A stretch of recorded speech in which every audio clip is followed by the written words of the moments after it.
Welcome to the Elokus podcast.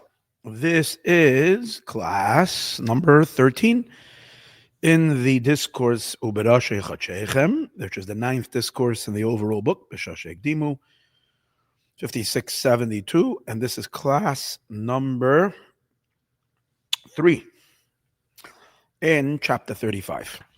Okay, so in the last class we were talking about the continued theme over here, that it's when the light goes into the vessels, that's when we begin the whole element of higher and lower. When lights are not vested in vessels, then you don't have that all that element of a higher and a lower aspect to existence. It's only when light goes into vessels, and as we were learning, the light always is commensurate with the vessel. And what that means is that when there is more vessel, which means more a presence of vessels, containers, which means more somethingness, that diminishes the energy, which the energy is essentially nothingness, which means a non-defined, limited entity. So the more you have to fit yourself into a rigidity, into a stiffness, which is the vessels, the more reduced the energy is. So we find that in last chapter 34, we learned that is the way it is. He explained in the Sfirot, in Chachma, there's a little bit of vessel and a lot of light. And as you go down the Sfirot, there's more vessel and less light. And the same in chapter 35, he said, is also in the worlds in general. In the worlds, we also find it.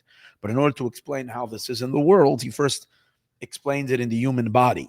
The human body has 3 compartments: the head, the midsection, which we would call the torso, and then the legs. And over here as well, 3 levels of manifestation of powers of the soul. So we find that the most potent, powerful kochos hanefesh, powers of the soul, are revealed in the head. And precisely over there is when you have the smallest vessel. The brain is actually pretty small compared to the rest of the body. Also, the rest of the face and the head has all the most powerful, sophisticated, more refined talents of a human being, and it's a very small vessel. The midsection of the person has already reduced, doesn't have the same quality like the head, and the vessels expand. And the largest vessels are in the legs, which take up half the body. And in terms of power of soul, it's a very simple power, just the power to walk, which is a very unsophisticated ability, and that is in the legs. Okay, so we began learning the same is also above, but let's go read over those few lines. I'm going back a few lines. We're like smack in the middle of chapter 35. We even started the next few lines, but I'm just reviewing it. In the 3 worlds, which are like a human body, Bria is the world of formation, which is the world of souls, a very spiritual world. Yetzirah is a world. Bria is not the world of formation. Bria is the world of creation. Yetzirah is when that world of creation, which is a very, very, very subtle creation, begins to take on more of a developed form. So it's more formed, therefore more limited. And that's the world generally associated with angels. And then Asiya is the world of completion, which is our material world, which, by the way, the world of Asiya does not only mean the material, physical existence. There is a spiritual level for Olam Asiya. It's almost like Olam Asiya has 2 dimensions to it. The more spiritual side, which also has angels to it, but angels that are much closer to the physical. And finally, the physical globe that we are living in, the universe that we live in, that's world of Asiya.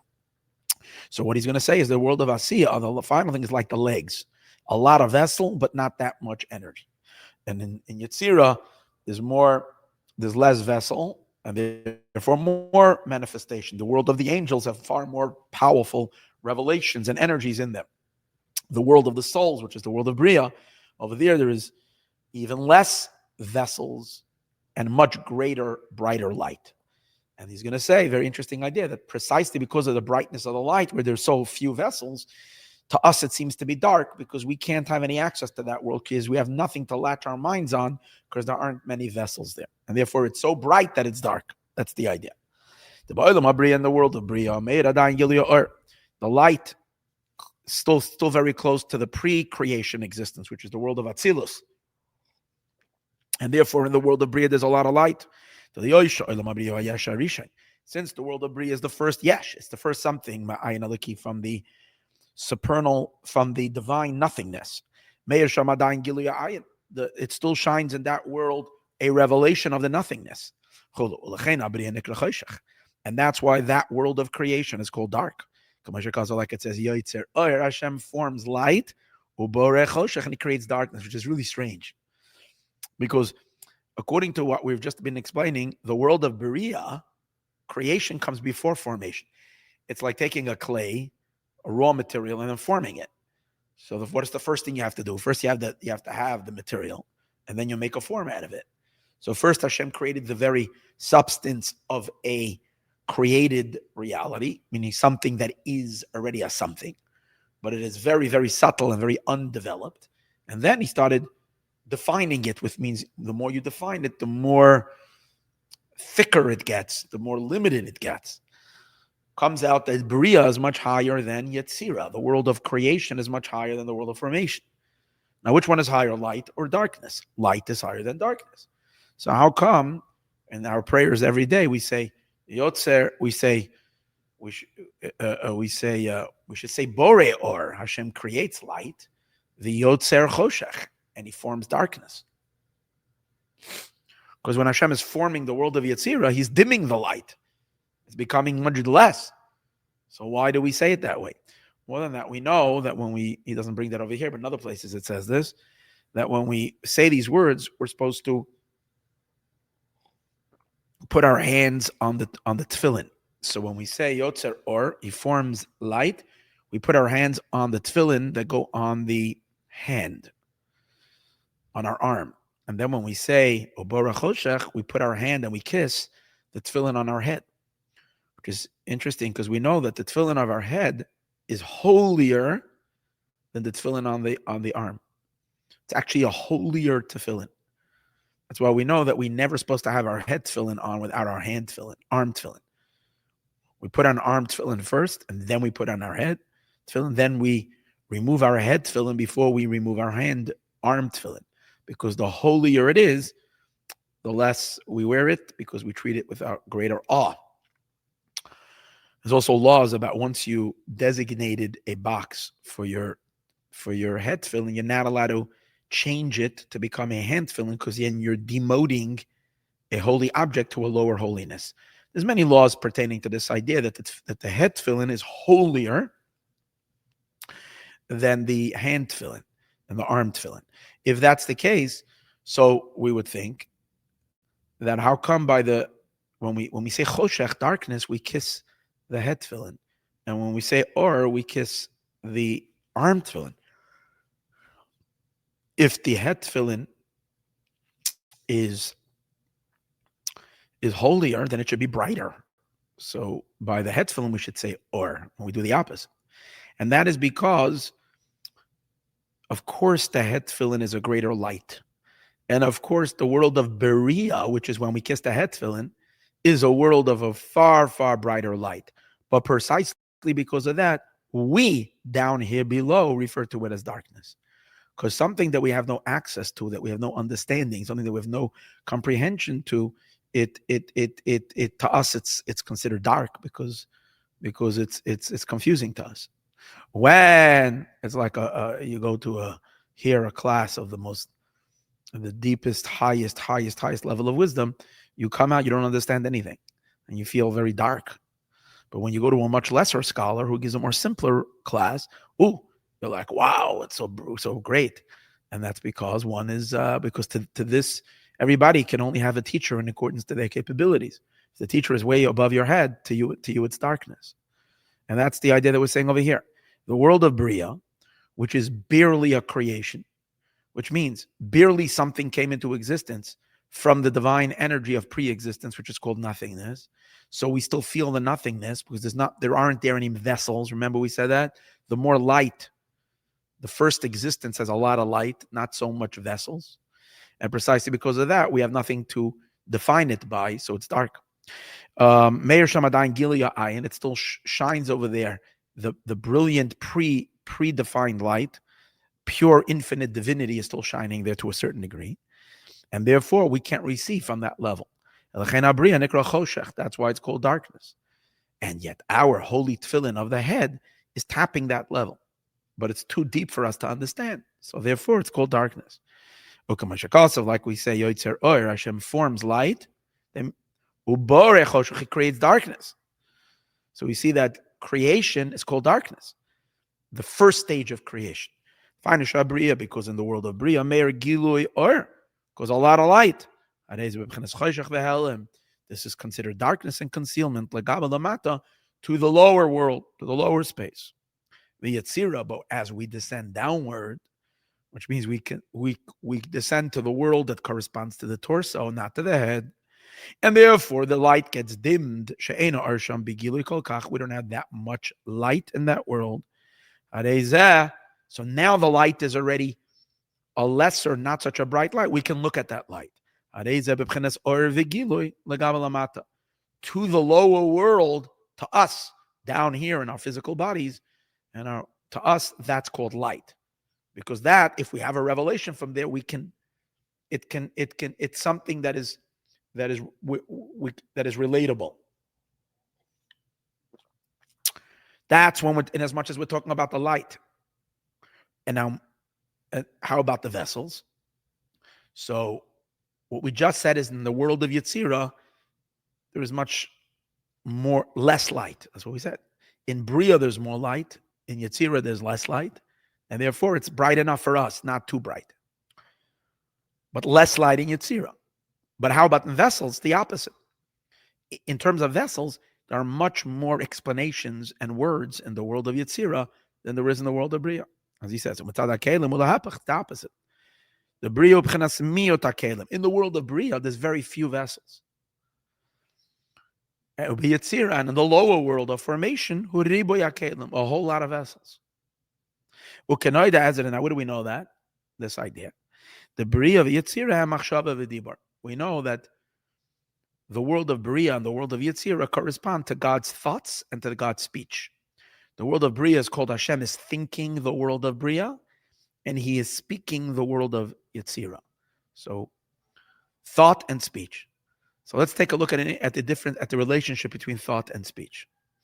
Where do you have more brilliant light shining of your soul? Much more light shines in your thought than in your speech.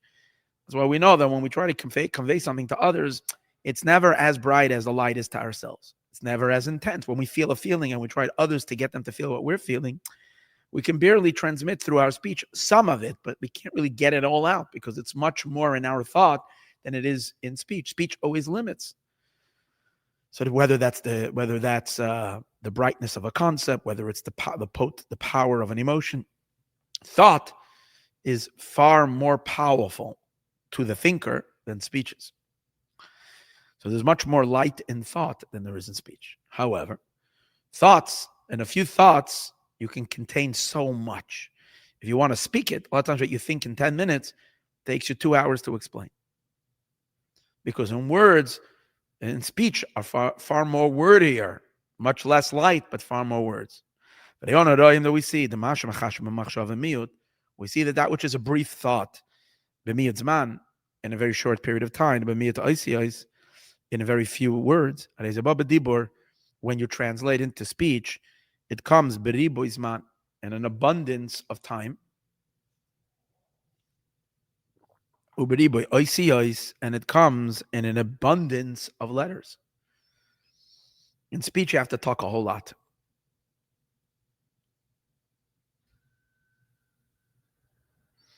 When you want to translate some thoughts into speech, it's a whole lot of talk for shorter thoughts. So the same is also in those worlds. In the world of Bria is God's thoughts. So there's less vessels, less words, much more light. And now there's another difference, not only in terms of quantity, that in thoughts, you have much less words in your thought than you have in your speech. It means a few brief sentences in thought can produce entire chapters of speech, but more than that also, the quality of the letters themselves. The letters of thought are very, very, very subtle letters. They're very silent letters. They're quiet. They're not loud and they're not flashy. That's why no one can see it besides yourself. The letters of speech already have a physical dimension. They're made up of breath. Thought is not made up of breath. It's just plain spiritual letters. Speech is very physical. The words are already physical. And that's why others besides yourself can detect them. That's only a sign that the letters themselves are thicker, denser, and chunkier. So that's another idea that there's more vessels. More vessels means the vessels are more pronounced. As he says over here, the letters of thoughts and oisius ruchnius, they're very subtle. They're spiritual. Another person cannot even sense them. Besides big tzaddikim that can read other people's thoughts because they're very, very spiritual, most people can't read another person's thoughts. Which is in the case of speech. They are sensed and they are felt by the other person. So the same, and we apply the same idea to the worlds of Bria and Atzir. Number one, in the world of Bria, there's much less words, but powerful ideas. And therefore, the creatures of those worlds are super powerful. Maybe not as many, but super powerful root energies in the world of Bria. In the world of Yetzirah, they get broken down into one powerful energy. In the world of Bria becomes billions of angels in the world of Yetzirah. It's all one theme, one idea. And each one has its own name and its own word, a bunch of words. That's number one. Also, the creatures of the world of Yetzirah, which are made up of divine speech, are thicker and denser than the creatures of the world of Yetzirah, of Bria, which are so subtle, as he says. The vessels of the world of Bria, they're very few. First of all, little, not a lot. And what does it mean, not a lot? It's not, these vessels are not noticeable. You can't see them. That's what we said before. It's darkness because you don't have any words. They have nothing, no descriptions. Everything is so hidden. It's so abstract. And there's a diminishment of substance and existence. The Yetzirah and the world of Yetzirah has abundant of vessels. And therefore he gives a beautiful way of like, okay, where do we see this idea that there's much more thickness in the world of Yetzirah, and therefore there's more description there and more words. We find that we know that the Jewish people had many prophets, and some of them were able to give us visions of the supernal manifestation of the divine in the various different worlds. They've beheld the chariot. So the most famous one is the chariot of Ezekiel, where he literally describes what he's seeing above. Now we know Isaiah, which was a prophet who lived about 200 years before Ezekiel, and was a much greater prophet, and he also depicts the chariot, but to him he has very few words. He doesn't have a long description. Ezekiel has a long description about it. So the question is, you would think that Ezekiel saw much more because he describes much more, but it's actually vice versa. Isaiah, which was a much higher prophet, perceived the chariot, the divine manifestation, on a much higher world. Over there, it's more of a picture, it's an image. It's not even words. So you can't even. It's just an energy that he saw, and it's indescribable in words. And if there are words, it's very few words. Yecheskel saw the chariot in a much lower world, a world where there's much more vessels, so there's more to describe. That's the reason why Yecheskel speaks a lot regarding the chariot. And Isaiah doesn't speak too much about it. When the reason is because Ezekiel. He saw the chariot, the Olam HaYetzirah. In every world, there is a chariot, which means God manifests into each world. So Yecheskel saw the chariot of the world of Yetzirah. A whole lot of vessels. That's why he has a lot of chapters on it. He can speak a lot about it. The Yeshaya, but Isaiah, he saw the chariot, the Bria of the world of Bria, which is only very few vessels. That's when you're talking about vessels. But when we're talking about light, it's the opposite. Adarab, the Bria, in the world of Bria, Meir Riboya Or. In the world of Bria, it's a whole lot of light. Ubi Yetzira, and in the world of Yetzira, Mismata Or, there's much less light. And that's why the world of Bria is called darkness, because there's a lot of light, but not much words to explain it to us. From God's perspective, it's the opposite. If you're looking from a world above Bria, Bria is bright. It's also dark, because compared to Atzilus, even Bria is dark. But it's a diminished light, and the world of Yetzirah is a diminished light. It's a pathetic world, right? But when you're looking from us upward, to us, we can interact with the world of Yetzirah, but we find it very difficult to interact with the world of Bria. One is dependent on the other. When the vessels are in a state of few, diminished. What does that mean? That they are very, very elevated vessels. Therefore, they don't, remember we discussed, like a very clean window that doesn't have any presence of self. So a lot of light can go through it.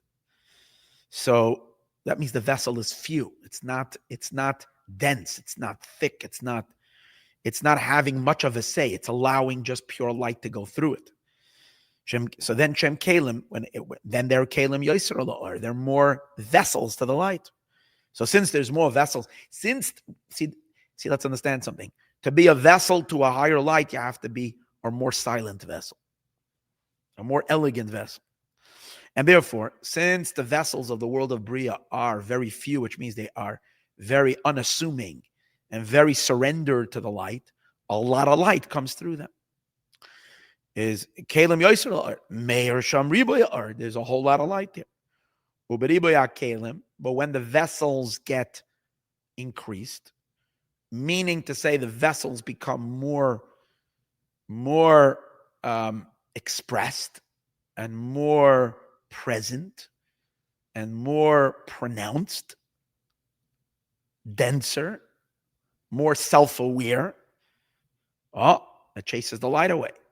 And only a little bit of light can come into such a thick, dense vessel. Mismata the light becomes diminished. And the same is also true in the general worlds. So just like it is in these three worlds, Bria, Tzir, and Asiya, which is our small solar system. Now he's going to, just in the last line over here, he's going to add something really interesting. This division of worlds into three worlds, Bria, Yetzirah, and Asiya, three sections, three worlds, exists in many formats, which means on many, many dimensions. There is, as it applies to our small little reality, that means our planet, when I say planet, I mean our physical universe, which is the world of Asiya. Above that, a world of Yetzirah, a world of formation. Above that, deeper than that, is the world of creation. But that's on an individual level. On a more all-inclusive, all-cosmic, all-including level, the world of Atzilus and even the worlds beyond that are all part of our small little world. And there is a much broader, greater world of Bria and a much greater level called world of Yetzirah. And then the world of Asiya is including, in other words, the three lower worlds, Bria, Yetzirah, and Asiya, which we differentiated earlier, are all part of the world of Asiya. And if I think Atzilus might be called Yetzirah, and the worlds Keser and those infinite worlds beyond that are above Atzilus, they're called Bria. But it's the same idea. In each of these systems, whichever system we're gonna, the same comparative analysis works. That there are vessels, and the more refined the vessels are in the higher worlds, the more light can shine in that world. As he says, the general worlds. They're divided into these three levels: the Adam, the Bria, the man of Bria, the Klolos, Adam, the Yetzirah, and the man of Yetzirah of the general world, Adam, the Asiya, and the Adam of Asiya, and the man of Asiya, which means three levels, and each one of them represents its own interplay between lights and vessels. Kitzer. Now we're going to do the summary. And so is also, this is a summary of chapter 35. There's also a division of up and down in the worlds. Just like by a person physically. The head is a small vessel. The highest powers of the soul manifest in the head. And the body is bigger. And that's where the emotions dwell. And a more external level of life. First of all, emotions compared to intellect is considered external, but also the more external powers, like the powers of movement, of artistic talents, compared to the head, it's considered external, but that's still higher than the legs. And in parentheses, he says, remember we had one question a while ago, 2 classes ago, what's with the experience of a very deep experience of the heart that sometimes supersedes even the mind? He says in parentheses, it's number one, even on that level of the desire of the heart that's even higher than the mind. I'm not going to explain this now because we explained it in an earlier class. That too is also recipient from the head, which means even to experience such a desire of the heart, which is very powerful, you need to use your mind. It means you need to use your mind to get there. And a second explanation, or this is not even, this doesn't count because that's not an experience of the powers of the soul, that's experience of the soul itself. When the soul itself emerges, not its powers, then the place that is most suitable for it is the heart, for whatever reason, not to go into explanation right now. And then the heart is really higher. But in terms of the manifestation of powers, over there we follow the order that the greater, brighter powers of the soul reveal themselves only in the head, and the lesser powers in the midsection and in the heart, and the lesser powers in the legs. But when it comes to vessels, it's the opposite. And in the leg, there's the least. And the same is also, now he applies the same thing to the world. In the world of Bria, where you can't even detect the vessels yet, the light is free to express as itself. And in the world of formation, there's already a thickening of the vessels. The vessels are more pronounced. The light is less. It's the same like machshava v'dibur, thought and speech. Thought. If you tell a lot of people, if you tell them that you're thinking words, they don't even know that. People think all their life, they don't even realize they're thinking in words. You have to think about this. Hey, I'm actually speaking in my head, but it's not like machshava v'dibur. Dibur has first of all much more words than thought, meaning any concept that you think takes you more time to speak. You have to use more words, and also the words themselves are thicker. Well, and he concluded, Ezekiel discussed the chariot at great length because he was exploring a world of speech where there's much more words and much more description. But Isaiah had less to talk about because he gained access to a much higher, deeper world where there is not many words to it. And the same is also not only in the 3 lower, our own small little Bria, Yetzir, and Asiya, but when we look in the more general Bria, Yetzir, and Asiya, it's the same principles apply, albeit that we're talking on a far higher and expansive system. But whatever is the same idea. Okay. With this, we conclude chapter 35. Join us, Be'ezus Hashem, tomorrow as we begin chapter 36, which is the last chapter in the 9th discourse.